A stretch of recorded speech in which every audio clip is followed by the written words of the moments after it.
ಊಟದ ಜೊತೆ ಕಾಫಿ ಕುಡಿದರೆ ಏನಾಗುತ್ತದೆ? ಆಪ್ಷನ್ಸ್: ಎ ಅಸಿಡಿಟಿ, ಬಿ ಅಜೀರ್ಣತೆ, ಸಿ ಮಲಬದ್ಧತೆ, ಡಿ ಅನಿಮಿಯಾ.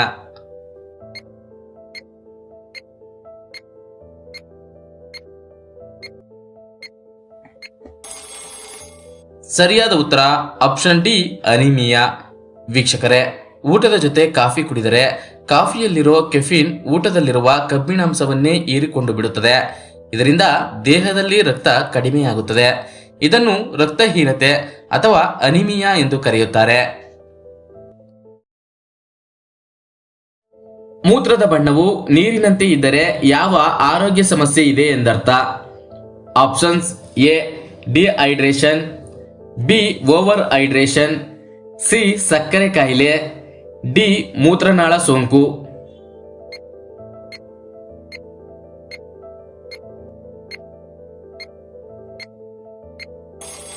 ಸರಿಯಾದ ಉತ್ತರ ಆಪ್ಷನ್ ಬಿ ಓವರ್ ಹೈಡ್ರೇಷನ್. ವೀಕ್ಷಕರೇ, ಅಗತ್ಯಕ್ಕಿಂತ ಹೆಚ್ಚು ನೀರು ಕುಡಿದಂತ ಸಂದರ್ಭದಲ್ಲಿ ನಮ್ಮ ಮೂತ್ರವು ನೀರಿನ ಬಣ್ಣದಲ್ಲಿ ಇರುತ್ತದೆ. ಇದನ್ನು ಓವರ್ ಹೈಡ್ರೇಷನ್ ಎಂದು ಕರೆಯುತ್ತಾರೆ. ಇದು ಕೂಡ ಡೇಂಜರ್. ಓವರ್ ಹೈಡ್ರೇಷನ್ ಆದರೆ ನಮ್ಮ ಜೀವಕೋಶಗಳ ಗಾತ್ರ ಹೆಚ್ಚುತ್ತದೆ.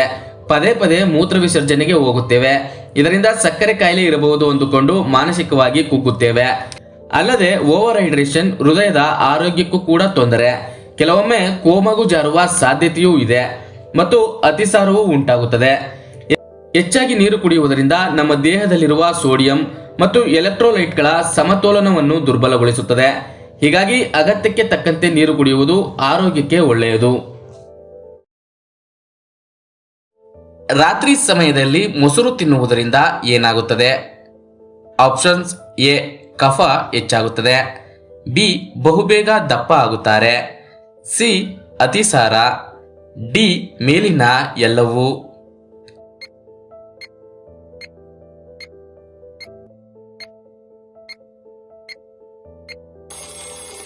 ಸರಿಯಾದ ಉತ್ತರ ಆಪ್ಷನ್ ಡಿ ಮೇಲಿನ ಎಲ್ಲವೂ. ವೀಕ್ಷಕರೇ, ರಾತ್ರಿಯ ಸಮಯದಲ್ಲಿ ಮೊಸರು ಸೇವಿಸುವುದರಿಂದ ಕಫ ಹೆಚ್ಚಾಗಿ ಕೆಮ್ಮು ಕೂಡ ಬರುತ್ತದೆ. ಇಷ್ಟೇ ಅಲ್ಲದೆ ಬಹುಬೇಗ ದಪ್ಪ ಆಗುತ್ತಾರೆ. ಆದ್ದರಿಂದ ರಾತ್ರಿ ಮೊಸರು ತಿನ್ನುವ ಬದಲು 1 ಲೋಟ ಮಜ್ಜಿಗೆ ಕುಡಿಯುವುದು. ಬೇಸಿಗೆಯಲ್ಲಿ ಪದೇ ಪದೇ ಫ್ರಿಡ್ಜ್ ನೀರು ಕುಡಿದರೆ ಏನಾಗುತ್ತದೆ? ಆಪ್ಷನ್ಸ್: ಎ ದೇಹ ಕೂಲ್ ಆಗುತ್ತದೆ, ಬಿ ದೇಹ ಹೀಟ್ ಆಗುತ್ತದೆ, ಸಿ ದೇಹದ ಅಸಮತೋಲನ, ಡಿ ಹೃದಯ ಬಡಿತ ಕಡಿಮೆಯಾಗುತ್ತದೆ.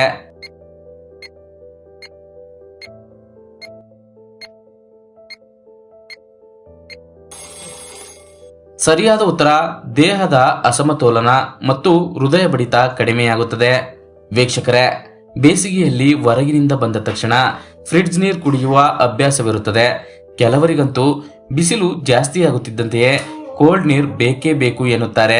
ಆದರೆ ಈ ರೀತಿ ಮಾಡುವ ಮೂಲಕ ನಮ್ಮ ಆರೋಗ್ಯದ ಜೊತೆ ನಾವೇ ಚೆಲ್ಲಾಟ ಆಡುತ್ತಿದ್ದೇವೆ ಎನ್ನುವುದನ್ನು ಮರೆಯಬಾರದು. ಬಿಸಿಲ ಬೇಗೆಯಲ್ಲಿ ಕೋಲ್ಡ್ ನೀರು ಕುಡಿಯುವುದು ಒಂದು ಕ್ಷಣಕ್ಕೆ ಹಿತ ಎನಿಸಬಹುದು, ಆದರೆ ಅದು ನಮ್ಮ ಆರೋಗ್ಯದ ಮೇಲೆ ಕೆಟ್ಟ ಪ್ರಭಾವ ಬೀರುತ್ತದೆ. ಇದು ನಮ್ಮ ಹೃದಯ ಮತ್ತು ಮೆದುಳಿನ ಮೇಲೆ ಕೆಟ್ಟ ಪರಿಣಾಮ ಬೀರುತ್ತದೆ. ಬೇಸಿಗೆಯಲ್ಲಿ ಕೋಲ್ಡ್ ನೀರು ಕುಡಿಯುವುದು ನಿಮ್ಮ ಹೃದಯ ಬಡಿತದ ಮೇಲೆ ಪರಿಣಾಮ ಬೀರುತ್ತದೆ. ಅದರಿಂದ ಸಾಮಾನ್ಯ ನೀರನ್ನು ಕುಡಿಯಲು ಪ್ರಯತ್ನಿಸಿ. ಕೋಲ್ಡ್ ನೀರು ನಿಮ್ಮ ಹೃದಯ ಬಡಿತವನ್ನು ಕಡಿಮೆ ಮಾಡುತ್ತದೆ. ಹೀಗಾದಾಗ ಹೃದ್ರೋಗದ ಅಪಾಯ ಕೂಡ ಹೆಚ್ಚುತ್ತದೆ. ಇದರೊಂದಿಗೆ ಕೋಲ್ಡ್ ನೀರು ಕುಡಿಯುವುದರಿಂದ ಮೆದುಳಿನ ಮೇಲೆ ಕೂಡ ಪರಿಣಾಮ ಬೀರುತ್ತದೆ. ಇನ್ನು ಕೋಲ್ಡ್ ನೀರು ಕುಡಿದರೆ ಬಿಸಿಲ ಧಗೆಯಿಂದ ಮುಕ್ತಿ ಸಿಗುತ್ತದೆ, ದೇಹಕ್ಕೆ ಹಿತ ಅನಿಸುತ್ತದೆ ಎಂಬ ಭಾವನೆಯಿಂದ ನಾವು ತಣ್ಣೀರಿನ ಮೊರೆ ಹೋಗುತ್ತೇವೆ. ಆದರೆ ಇದು ನಮ್ಮ ಜೀರ್ಣಾಂಗ ವ್ಯವಸ್ಥೆಯ ಮೇಲೆ ಕೂಡ ಕೆಟ್ಟ ಪರಿಣಾಮ ಬೀರುತ್ತದೆ. ಅಂದರೆ ನಾವು ಸೇವಿಸುವ ಆಹಾರ ಸುಲಭವಾಗಿ ಜೀರ್ಣವಾಗುವುದಿಲ್ಲ. ತಣ್ಣೀರು ಕುಡಿಯುವುದರಿಂದ ರೋಗ ನಿರೋಧಕ ಶಕ್ತಿ ದುರ್ಬಲಗೊಳ್ಳುವ ಸಾಧ್ಯತೆ ಇದೆ. ಹಾಗಾಗಿ ಬೇಸಿಗೆಯಲ್ಲಿಯೂ ಸಾಮಾನ್ಯ ನೀರನ್ನು ಕುಡಿಯಲು ಪ್ರಯತ್ನಿಸಿ. ಹೀಗೆ ಮಾಡಿದಾಗ ಕೆಲವು ಕಾಯಿಲೆಗಳನ್ನು ಕೂಡ ದೂರವಿರಿಸಬಹುದು. ಯಾವ ಪ್ರಾಣಿಯು ಕೆಂಪು ಬಣ್ಣದ ರಕ್ತ ಹೊಂದಿಲ್ಲ? Options: A star fish, B ಹಾವು, ಸಿ ಐಸ್ ಫಿಶ್, ಡಿ ಚೇಳು.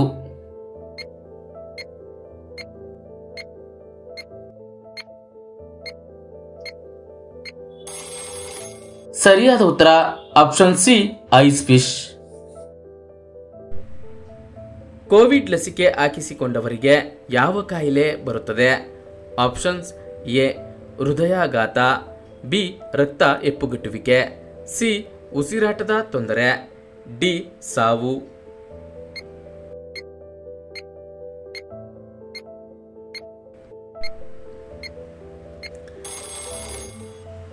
ಸರಿಯಾದ ಉತ್ತರ ಮೇಲಿನ ಎಲ್ಲವೂ. ವೀಕ್ಷಕರೇ, ಕೋವಿಡ್ ಮಹಾಮಾರಿ ವ್ಯಾಪಕವಾಗಿ ಹರಡಿದಂತಹ ಸಮಯದಲ್ಲಿ ಹಲವಾರು ರೀತಿಯ ಕೊರೋನಾ ಲಸಿಕೆಗಳು ಅನೇಕ ಜೀವಗಳನ್ನು ಉಳಿಸಿದ್ದಂತೂ ನಿಜ.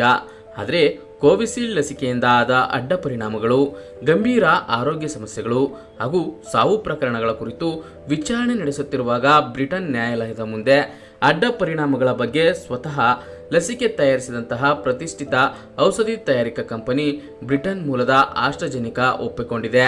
ಹೀಗಾಗಿ ಸಹಜವಾಗಿ ಈ ಲಸಿಕೆ ಪಡೆದವರಲ್ಲಿ ಆತಂಕ ಮನೆ ಮಾಡಿದೆ. ಥ್ರೋಂಬೋಸಿಸ್ ವಿತ್ ಥ್ರೋಂಬೋಸೈಟೋಪೇನಿಯಾ ಅಂದರೆ TSS ಎಂದು ಕರೆಯುತ್ತಾರೆ. ಈ TSS ಅನ್ನೋದು ಅಪರೂಪದ ಆರೋಗ್ಯ ಪರಿಸ್ಥಿತಿಯಾಗಿದೆ. ಈ ಅಡ್ಡ ಪರಿಣಾಮ ಉಂಟಾದಾಗ ದೇಹದಲ್ಲಿ ಎಲ್ಲೆಂದರಲ್ಲಿ ರಕ್ತ ಹೆಪ್ಪುಗಟ್ಟಬಹುದು ಮತ್ತು ರಕ್ತ ಕಣಗಳ ಸಂಖ್ಯೆ ಕ್ರಮೇಣ ಕುಸಿತವಾಗಬಹುದು. ಇದರಿಂದ ಸಾವು ಕೂಡ ಸಂಭವಿಸಬಹುದು. ರಕ್ತ ಹೆಪ್ಪುಗಟ್ಟುವುದರಿಂದ ಹೃದಯಾಘಾತವಾಗುತ್ತದೆ. TSS ಕಾಡಲು ಆರಂಭಿಸಿದಾಗ ಹೆಚ್ಚಾಗಿ ತಲೆನೋವು, ಹೊಟ್ಟೆ ನೋವು, ಕಾಲುಗಳಲ್ಲಿ ಊತ ಕಾಣಿಸಿಕೊಳ್ಳಬಹುದು ಮತ್ತು ಉಸಿರಾಟದ ತೊಂದರೆಯೂ ಸಹ ಎದುರಾಗಬಹುದು ಎಂದು ತಿಳಿದು ಬಂದಿದೆ. ವೀಕ್ಷಕರೇ, ಆರೋಗ್ಯ ಇಲಾಖೆಯು ತಿಳಿಸಿರುವ ಮಾಹಿತಿ ಪ್ರಕಾರ ಎಲ್ಲ ವಿದ್ಯಾರ್ಥಿಗಳು ಹಾಗೂ ಪೋಷಕರು ಯಾವುದೇ ರೀತಿಯ ಫ್ರಿಜ್ ನೀರು, ಐಸ್ ಕ್ರೀಮ್ ಮತ್ತು ತಂಪು ಪಾನೀಯಗಳನ್ನು ಕುಡಿಯಬಾರದು. ಏಕೆಂದರೆ ಕೋವಿಡ್ ಸಮಯದಲ್ಲಿ ಕೋವಿಶೀಲ್ಡ್ ಲಸಿಕೆ ಹಾಕಿಸಿಕೊಂಡಿರುವ ಪರಿಣಾಮ ರಕ್ತ ಹೆಪ್ಪುಗಟ್ಟುವುದು, ದಿಢೀರ್ ಹೃದಯಾಘಾತ ಸಂಭವಿಸಿ ಪ್ರಾಣಹಾನಿಯಾಗುತ್ತದೆ.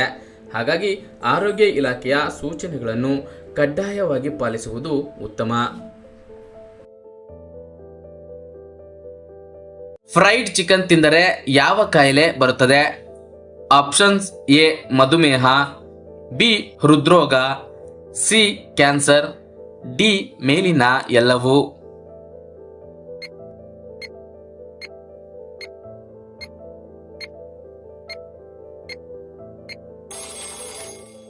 ಸರಿಯಾದ ಉತ್ತರ ಆಪ್ಷನ್ ಡಿ ಮೇಲಿನ ಎಲ್ಲವೂ.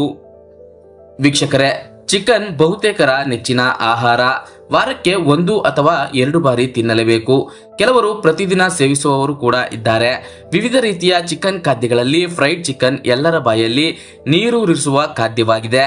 ಹಾಟ್ ವಿಂಗ್ಸ್ ಮತ್ತು ಗರಿಗರಿಯಾದ ಚಿಕನ್ ಕಾರ್ನಂತಹ ವೈವಿಧ್ಯಮಯ ರುಚಿಕರವಾದ ಆಹಾರ ಲಭ್ಯವಿರುವುದರಿಂದ ವಯಸ್ಸಿನ ಭೇದವಿಲ್ಲದೆ ಎಲ್ಲರೂ ಫ್ರೈಡ್ ಚಿಕನ್ಗೆ ವ್ಯಸನಿಯಾಗಿದ್ದಾರೆ. ಫ್ರೈಡ್ ಚಿಕನ್ ಸೇರಿದಂತೆ ಅತಿಯಾಗಿ ಫಾಸ್ಟ್ ಫುಡ್ ತಿನ್ನುವ ಅಮೆರಿಕದಲ್ಲಿ ನಡೆದಿರುವ ಅಧ್ಯಯನದಲ್ಲಿ ಹಲವು ಆಘಾತಕಾರಿ ಸಂಗತಿಗಳು ಹೊರಬಿದ್ದಿವೆ. ನಿಯಮಿತವಾಗಿ ಫ್ರೈಡ್ ಚಿಕನ್ ತಿನ್ನುವ 1/3 ಭಾಗದಷ್ಟು ಜನರು ಟೈಪ್ 2 ಮಧುಮೇಹ ರೋಗದ ಅಪಾಯವನ್ನು ಹೊಂದಿರುತ್ತಾರೆ. ಅಲ್ಲದೆ ಹೃದ್ರೋಗದ ಅಪಾಯವೂ ಅಧಿಕವಾಗಿರುತ್ತದೆ. ಹೆಚ್ಚು ಫ್ರೈಡ್ ಚಿಕನ್ ತಿನ್ನುವವರಿಗೆ ಕ್ಯಾನ್ಸರ್ ಬರುವ ಅಪಾಯ ಹೆಚ್ಚು ಎಂದು ಸಂಶೋಧಕರು ಕಂಡುಕೊಂಡಿದ್ದಾರೆ. ಈ ವಿಡಿಯೋ ನಿಮಗೆ ಇಷ್ಟವಾಗಿದ್ರೆ ಒಂದು ಲೈಕ್ ಮಾಡಿ ಹಾಗೂ ನಿಮ್ಮ ಅನಿಸಿಕೆಯನ್ನು ಕಮೆಂಟ್ ಬಾಕ್ಸ್ ನಲ್ಲಿ ತಿಳಿಸಿ ಹಾಗೂ ನಮ್ಮ ಚಾನೆಲ್ಗೆ ಸಬ್ಸ್ಕ್ರೈಬ್ ಆಗಿ.